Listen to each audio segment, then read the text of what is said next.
समोर यावा, जो आजपर्यंत दडलेला, ज्याला इतिहासामध्ये स्थान नाही, आमच्या ज्या आदिवासींचे दैवत डॉक्टर गोविंद गारे साहेब, डॉक्टर गोविंद गारे साहेबांनी हा इतिहास संपूर्ण सर्वात अगोदर जगासमोर आणला. राघोजी भांगरेंचा इतिहास आहे आणि जो काही कोळी महादेव चौथरा, त्याला ब्लॅक प्लॅटफॉर्म, तोच आदिवासी चौथरा, याचा इतिहास जो समोर आणण्याचे काम केलं ते डॉक्टर गोविंद गारे साहेबांनी. जी 1635 ते 45 याचा नेमका कालखंड इतिहासामध्ये नमूद नाही, परंतु जून महिन्यामध्ये ही स्वारी झाली होती. कारण इथल्या आदिवासींचा हा जो काय कोळवण आहे, याची शिव म्हणजे ही शिवनेरी, या शिवाजी महाराजांची जी काही ही जन्मभूमी आहे, या जन्मभूमीचा हा जो काही शिवनेरी किल्ला आणि जी शिवाई देवी म्हणतो ती शिवाबाई म्हटली जाते, तीच शिव म्हणजे या कोळवण राज्याची शिव हद जी आपण म्हणतो ती हद्द इथून सुरू होते. जी इथून सुरू होते तर इकडे सातारा महाबळेश्वर पासून तर अगदी अरबी समुद्र आणि अरबी समुद्रापासून गुजरात डांग पर्यंत हा संपूर्ण जो काही परिसर आहे याला कोळवण म्हणतात. आणि या कोळवण मध्ये सगळ्यात मोठी प्रामुख्याने असलेली जमात म्हणजे महादेव कोळी, जी रखडली कोळी महादेव आहे. त्यानंतर इथे असणारे आमची ठाकर आदिवासी, कातकरी, वारली, कोकणा, भिल्ल, अंध, पावरा, मावची या सगळ्याच आदिवासी जमाती, या सह्याद्रीमध्ये असणाऱ्या हा कोळवणचा भूभाग, इथला हा 12 मावळांचा भूभाग म्हटलं जातं. 12 मावळं म्हणजे काय? जो मावळाचा भाग आहे, आज त्याला आपण नह्यार म्हणतो. मीन नह्यार म्हणजे त्या मीना नदीचं जे काही क्षेत्र आहे, जे काही खोरं आहे ते मीन नह्यार, घोड नह्यार, अशी ती वेगवेगळी अशी ती नह्यार, ती 12 मावळं आणि 12 पेक्षाही जास्त म्हणजे 52 किल्ले असणारा हा जो काही भूभाग आहे, त्या 12 मावळांमध्ये असणारा हा 52 किल्ल्यांचा जो काही परिसर आहे, ही सगळी 52 किल्ले आणि त्या किल्ल्यांवरती असणारे सगळे सरदार हे आदिवासी होते. कारण हा देश आदिवासींचा, इथे प्राचीन काळापासून जे काही वास्तव्य करणारे होते आदिवासी, आणि इथल्या त्या आदिवासींचा पारंपरिक हक्कही त्या किल्ल्यांवरती होता. ते जे काही किल्लेदार होते ते किल्लेदारही आदिवासीच होते. मग सगळ्याच ठिकाणी असंच आढळतं. अगदी सातपुड्यामध्ये म्हटला किंवा गोंडवानामध्ये म्हटला, अगदी तिथे भिल्ल असतील, गोंड असतील, त्याचप्रमाणे इथंही महादेव कोळी, ठाकर, कातकर या सगळ्या त्या क्षेत्रामध्ये असणारे जे काही किल्ले होते त्या किल्ल्यांवरती सगळे किल्लेदार हे आदिवासी होते. आणि इथल्या जो काही प्रमुख हा भाग आहे, येथील महादेव कोळ्यांचा प्रमुख, या सगळ्या किल्ल्यांचा प्रमुख जो काही असायचा तो हा शिवनेरी किल्ला. आणि या शिवनेरी किल्ल्याचा जो काही नाईक होता तो या सगळ्या नायकांचा प्रमुख तो सरनाईक, आणि तो सरनाईक म्हणजे खेमारगतवान. आणि जी काही इथून संपूर्ण या सह्याद्रीचा कारभार चालवत होता. तुम्ही वर जाताना महादेव कोळी चौथरा पाहिलाय, जो घुमट आहे तो मी पाहिला असेल, पण तुम्ही या वाटेवरून जाताना पुढं एक ईदगाह आहे, त्याच्या बाजूला जेव्हा तुम्ही पायवाटेने जाता त्यावेळी तुम्हाला एक सदर दिसते. सदर ती अशी गोल आहे, ती गोल आहे, तिला या बाजूनं पायऱ्यावर चढायला आहेत, त्याच्या समोरासमोर इकडून पायऱ्या चढायला आहेत, तिकडूनही पायऱ्यावर चढायला आहेत, आणि या पाठीमागूनही, म्हणजे 4 बाजू आहेत. त्या 4ही समान बाजूला वर पायऱ्या चढण्यासाठी ती जागा आहे. ती जागा त्याला सदर म्हटलं आहे, सदर. आणि त्या जागेवरती तुमचा कारभार चालत होता, महादेव कोळ्यांचा कारभार चालत होता, ती जमात पंचायत चालत होती. जी आदिवासींची पूर्व परंपरागत असणारी जी काही जमात पंचायत आहे तीच अगदी राज्यघटनाही तयार झाल्यानंतर, ज्या राज्यघटनेमध्ये जो काही 5वी अनुसूचित क्षेत्र आहे आणि जी काही तुमची पारंपरिक पेसाई आहे ग्रामसभा, तिचं रूपांतर त्याच्यात करण्यात आलं. ती पारंपरिक, ती जमात पंचायत ही अगदी पूर्वापार परंपरागत चालत आलेली ती त्या ठिकाणी होत होती आणि त्या ठिकाणावरून तुमचा न्याय निवाडा होत होता. पूर्वीची जी काही माणसं होती, जुनी माणसाची हेनी होती.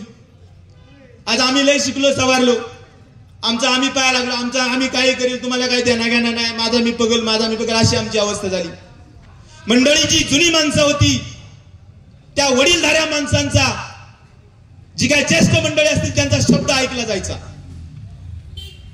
आणि जो न्याय निवाडा व्हायचा तो सुद्धा चुकीचा होत नव्हता.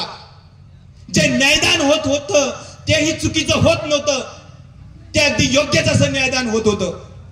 आणि म्हणून हा न्यायदान करणारा, जो पारंपरिक जमातीमधला धार्मिक विधी करणारा, ज्याला 13(3) क बळ आहे आज संविधानामध्ये तुमच्या, तो म्हणजे खेमार रगतवान. जे ते न्याय निवाडा करत होते या सगळ्या 52 मावळांचा, म्हणजे सगळा हा अकोले, इगतपुरी, जव्हार, मोखाडा, अगोदर त्यांच्या स्तरावरती इथे आपल्या जुन्नरचं जे काही जुन्नरचं क्षेत्र असेल, इथं कुकडेश्वरला जमात पंचायत होत होती, त्या ठिकाणी न्याय निवाडा होत होता. तो जर तिथं न्याय निवाडा मिटत नसेल तर तो न्याय निवाडा या ठिकाणी आणला जात होता. आणि म्हणून अत्यंत महत्वाची जागा ही शिवनेरी किल्ला आहे आणि त्या ठिकाणी उंचावर बसण्यासाठी आजूबाजूची सगळी जागा आहे, त्या ठिकाणी सगळा समाज बसत होता. ते 5 पंच बसत होते आणि त्या 5 पंचांच्या पुढे हा सगळा न्याय निवाडा होत होता. हा न्याय निवाडा मोघाम होत नव्हता. त्याच्याशी संबंधित जे काही पुरावे असतील ते प्रत्येक माणूस, एक व्यक्ती तिथून उठून ते सगळं, ती सर्रास जी काही घटना घडली आहे तिचा संपूर्ण संदर्भ देत होता. आणि मग त्याच्यानंतर सगळा पुराव्यानिशी असा अत्यंत मजबूत असा न्याय दिला जात होता, कोणावर अन्याय होत नव्हता. आणि म्हणून हे जे काही राज्य आहे, हे जे काही क्षेत्र आहे, हे सगळे एकत्र होते, सगळे संघटित होते. इथं कोणाची हिंमत नव्हती का इथवरती हल्ला करावा आणि हे जे काही राज्य आहे ते ताब्यात घ्यावं. म्हणून इथं पूर्वापार परंपरागत हेच कायम आदिवासींचंच राज्य राहिलं.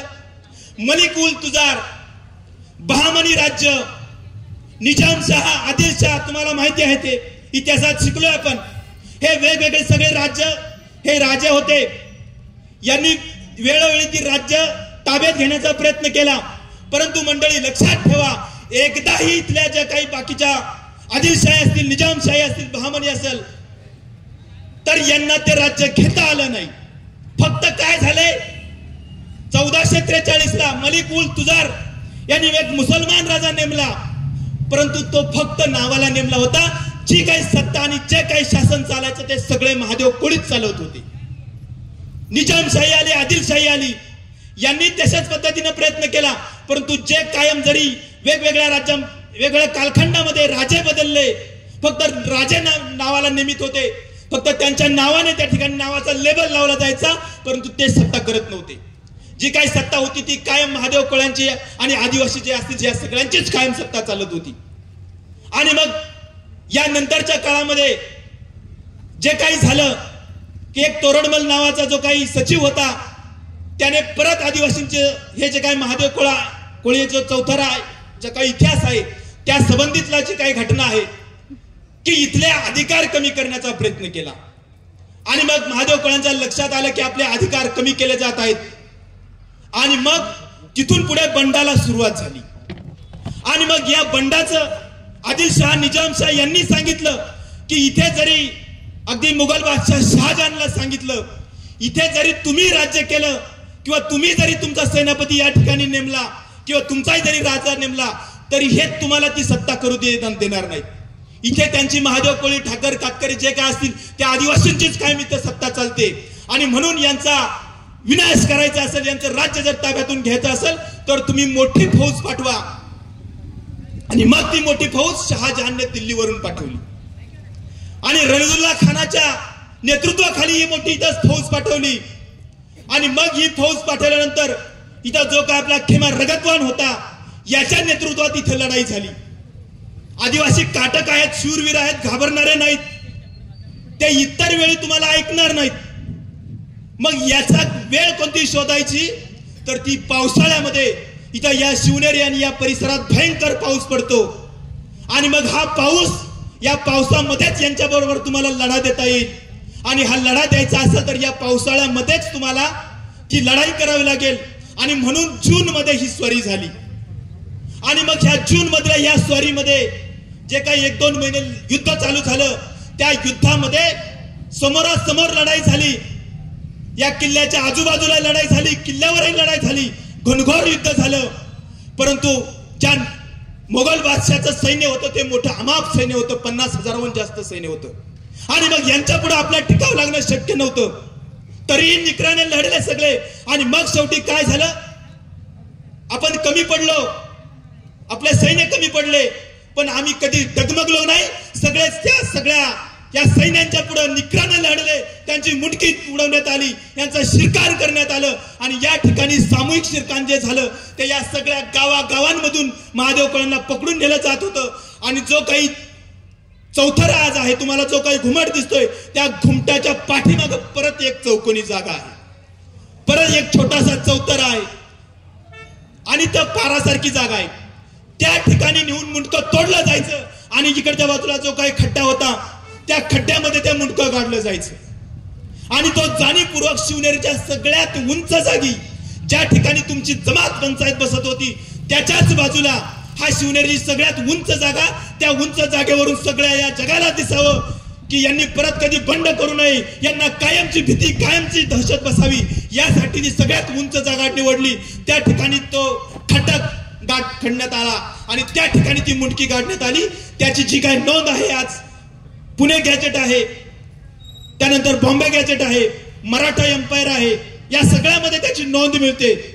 1600-1650हून जास्त या वीरांची कत्तल करण्यात आली, शिरकाण करण्यात आलं आणि त्या ठिकाणी ही सगळी मुंडकी काढून त्या ठिकाणी एक चबुतरा बांधण्यात आला.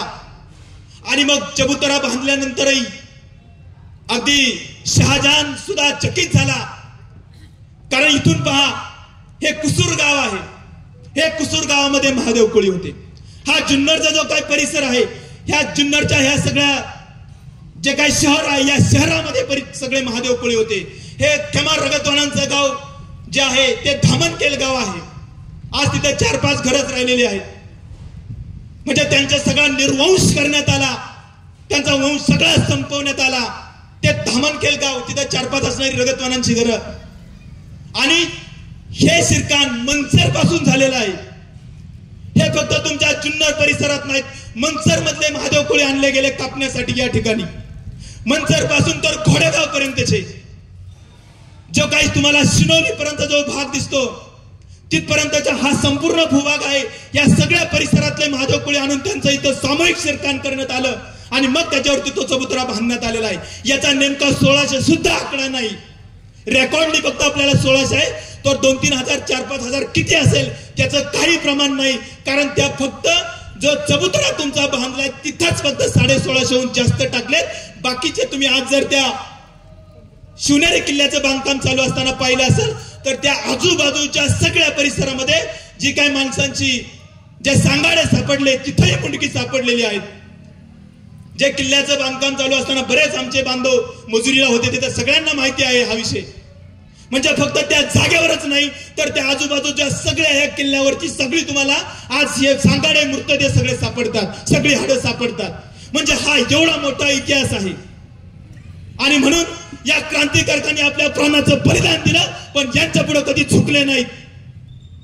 आणि म्हणून हा जो काही चौथऱ्याचा इतिहास आहे, अगदी शहाजहान सुद्धा चकित झाला आणि याला सुद्धा ती कदर करावी लागली की या शूरवीरांचं बलिदान एवढं दिलेलं आहे, त्या बलिदानाच्या स्मृतीप्रित्यर्थ आम्ही त्याचा अपमान करता कामा नये, त्या शिरांचा, त्या मुंडक्यांचा किंवा यांच्या प्रतांचा अपमान करता कामा नये. आणि म्हणून त्यांच्या स्मृतीप्रित्यर्थ तो जो काही घुमट बांधलेला आहे, तो चौथरा बांधलेला आहे, तोच आज ब्लॅक प्लॅटफॉर्म आदिवासी चौथरा, त्यालाच सार्थक जो काही महादेव कोळ्यांच्या क्षेत्रात असलेला महादेव कोळी चौथरा म्हटलं गेलेला आहे. आणि म्हणून हा जो काही इतिहास आहे, हा इतिहास जगासमोर येणं गरजेचं आहे. आमच्या बिरसा मुंडांचा, राघोजी भांगरेंचा, यांचा इतिहास जगासमोर येणं गरजेचं आहे. अजून एक तुम्हाला गोष्ट सांगणार आहे, माझी वेळ कमी आहे, फक्त 2 मिनिटांमध्ये. मंडळी लक्षात घ्या, या इतिहासाबरोबरच 1776 ची घटना आहे. 1776 ची घटना. हा जो काही शिवनेरी होताच, पण या शिवनेरीच्या आजूबाजू मला जे ओतूर गाव आहे त्या ओतूर गावचे पोलीस पाटील, त्यावेळी पटेल म्हणायचे, पाटील म्हणायचे, तर ते संताजी शेळकंदे होते पाटील. आणि तिथं एक वाद झाला, जमिनीवरूनच वाद झाला होता. तो वाद कलेक्टर पर्यंत गेला आणि कलेक्टरनी आदिवासींच्या विरोधात निर्णय दिला. तो चुकीचा होता तरी सुद्धा कलेक्टरांकडून ती चूक झाली, यांच्या विरोधात निर्णय घ्यायला.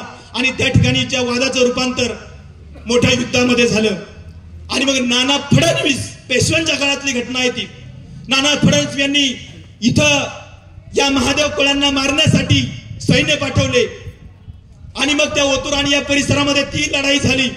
त्यावेळी जे राजूरचे जावजी बांबळे होते, जे आज आपण म्हणतो बांबळ्याचं राजूर, ते जावजी बांबळ्यांवरून पडलेलं आहे. त्या जावजी बांबळे इथे आले लढण्यासाठी. बरेच दिवस इथं लढाई चालू झाली. शेवटी जे काही पेशव्यांना सैन्य बाहेर काढावं लागलं, पण त्याच्यामध्ये 5 या पाटील आणि या सगळ्या महत्वाच्या सरदारांना पकडलं गेलं. आणि मग या सरदारांना पकडलं आणि मग यांनी या शिवनेरी किल्ल्याचा जो काही जे आपला टोक आहे त्या टोकावरून त्यांचा कडेलोट करण्यात आला. ते 5 वीर, संताजी शेळकंदे, त्यानंतर कोकाटे पाटील आणि अशी ही जी 5 मंडळी आहेत यांना कडेलोट करून खाली सोडून लोटण्यात आलं. आणि मग त्यांचा जो काही मृतदेह खाली आले त्यांचे, त्यामुळे त्या मृतदेह लोटायचे कसे, तर त्या पोत्यामध्ये सगळे त्यांचे हात पाय बांधले जायचे आणि मग कडेलोट केला जायचा. म्हणजे त्याचे अवयव इकडे तिकडे पडू नयेत, त्याचा अवमान होऊ नये म्हणून तशा पद्धतीने कडेलोट केला. ते कडेलोट केलेले मृतदेह खाली आले. त्याच्या जागी जे काही बांधलेलं आहे ते मंदिर म्हणजे तुमचं पंचलिंग मंदिर आहे. ते 5 हिर आहेत. त्या 5 हिरांचं जे काही जे ठाणाक आहे, जे महादेव आपण आदिवासींचा राजा म्हणतो, ते 5 हिरांचं ठाणाक म्हणजे ते पंचलिंग आहे. तुम्ही आतमध्ये त्या पिंडीच्या तिथे जाऊन पाहिलं तर त्या 5 हिरांचं तुम्हाला 5 दगडांसारखं तुम्हाला भाग दिसतील. त्यांच्या ज्या काही समाध्या आहेत त्याही बाजूला हे केलेल्या होत्या. म्हणजे हा इतिहास लक्षात आला पाहिजे. ज्या बाळाजी महादेव यांनी हे मंदिर बांधलेलं आहे, बाळाजी महादेव, पेशव्यांनी आदेश दिला होता. हे 1787 मध्ये मंदिर बांधलेलं आहे, 1787 मध्ये. म्हणून आमच्या या सगळ्या क्रांतिकारकांचा इतिहास सगळ्या जगासमोर येणं गरजेचं आहे. आणि म्हणून या महादेव कोळी चौथऱ्याच्या निमित्तानं या सर्व महामानवांना अभिवादन करतो. आणि मला जी काही संधी दिली याच्यावरती बोलण्यासाठी, तर जाता जाता एवढेच सांगेल की या शूर क्रांतिकारकांनी जसं बलिदान दिलं, त्या आमच्या सगळ्या आदिवासी क्रांतिकारकांचंही तेच बलिदान आहे. 1706 उठाव झाले इंग्रजांच्या बरोबर लढताना. त्या 1706 मध्ये 1702 उठाव आदिवासींचे होते. आदिवासी घाबरला नाही. पण आज मात्र तो मानसिक गुलाम झालाय. ज्या शिवाजी महाराजांच्या काळाच्या अगोदरपासून शिवाजी महाराजांच्या काळातही नंतरही कधीच गुलाम झाले नाही. इंग्रजांच्या काळापर्यंत आम्ही कधी गुलाम झालो नाही, कोणाचेच गुलाम झालो नाही, कोणाचे गुलाम झालो नाही. पण आज आम्ही मानसिक गुलाम झालोय. आणि म्हणून या मानसिक गुलामीतून यायचं असेल तर ते तुम्हाला एक विचाराने वागावं लागेल. आदिवासी म्हणजे कोणती जात बीत वेगळं असं काही नाही. मानवता हाच आदिवासींचा धर्म आहे. मी वारंवार तेच सांगतो. काही मंडळींचा गैरसमज होतो, आदिवासी म्हणला का आदिवासींचा वेगळा, काहीतरी बाकीची जातींचा वेगळा, असा काहीच नाही मंडळी. कोणताही बांधव असू द्या, अगदी त्याच्यामध्ये मुस्लिम, ख्रिश्चन, जैन, मराठा बांधव असं कोणी असू द्या, माणूस तिथून एक आहे. मानवता हाच आदिवासींचा धर्म आहे. म्हणून आमच्या दाखल्यावरती हिंदू महादेव कोळी, हिंदू ठाकर, हिंदू कोकणा असं जे काही लिहिलं जातं ते बंद झालेलं आहे आता सगळं. आदिवासींना कोणताच धर्म नाही. आम्ही हिंदू नाही, मुस्लिम नाही, ख्रिश्चन नाही, जैन नाही, बौद्ध नाही, पारसी नाही, कोणत्याही धर्माचे नाहीत आम्ही.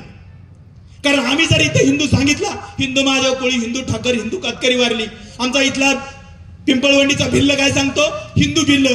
आणि तोच भिल्ल आमचा ज्या जळगाव, यावल, नंदुरबार तिकडे सांगतो, तडवी जो मुसलमान सांगतो. मग आमचा एक बांधव इथं हिंदू सांगतो, एक मुसलमान सांगतो. इथले आमचे महादेव कोळी हिंदू सांगतात, जव्हार मोकड्यातले ख्रिश्चन सांगतात. इकडे विदर्भ मराठवाड्यामध्ये काही हिंदू सांगतात, काही बौद्ध सांगतात. म्हणजे आदिवासी सगळ्याच धर्मांमध्ये आहेत. पण नेमकं कोणता तुमचा धर्म? आणि हे जर तुम्हाला माहिती असेल की सुप्रीम कोर्टाने 5 जानेवारी 2011 रोजी निकाल दिलाय, ध्यानात ठेवा सगळ्यांनी, हे कायम नोंद ठेवा. The real owner of India is देश का मालिक आदिवासी. आणि आदिवासींना कोणताही धर्म नाही. 10-367 पिटिशन क्रमांक कायम ध्यानात ठेवा. सुप्रीम कोर्टाने सांगितलंय, तुमचं सुप्रीम कोर्ट सांगतंय, तुमचे IAS अधिकारी सांगतात, आपले डॉक्टर गोविंद साहेब सांगतात, सगळीच मंडळी सांगतात की आम्हाला कोणताही धर्म नाही. मग आम्ही धर्माच्या नावाने का भांडणांमध्ये सहभागी होतो? धर्माच्या नावाने का राजकारण करतो? म्हणून लक्षात ठेवा, आमची एक स्वतंत्र विचारधारा आहे. आम्ही या निसर्गाला देव मानणार आहेत. आमची वर्सुबाई, कळमजाई, दुर्गुबाई, गडदुबाई, वाघोबा, भैरोबा, सत्तुबाई, रानूबाई ह्या निसर्ग देवता आमच्या. आम्ही सगळ्या धर्मांचा आदर करतो. आमच्यासाठी हिंदू धर्म चांगला आहे, मुस्लिम धर्म चांगला आहे, ख्रिश्चनचे सगळे धर्म आमच्यासाठी चांगले आहेत. आम्ही कोणत्याही धर्माचा अनादर करत नाही. पण आम्ही निसर्ग देवतेला पूजतो. या जगाने ते सांगितलंय. आज या निसर्ग वाचला तर माणूस वाचणार आहे. या निसर्ग धाराची विचारधारा आहे, याची गरज आज संपूर्ण मानव जातीला आहे. तरच मानवजात वाचणार आहे. एवढं सांगतो आणि सर्वांना मानाचा जय आदिवासी, जय बिरसा, जय राम. धन्यवाद सर.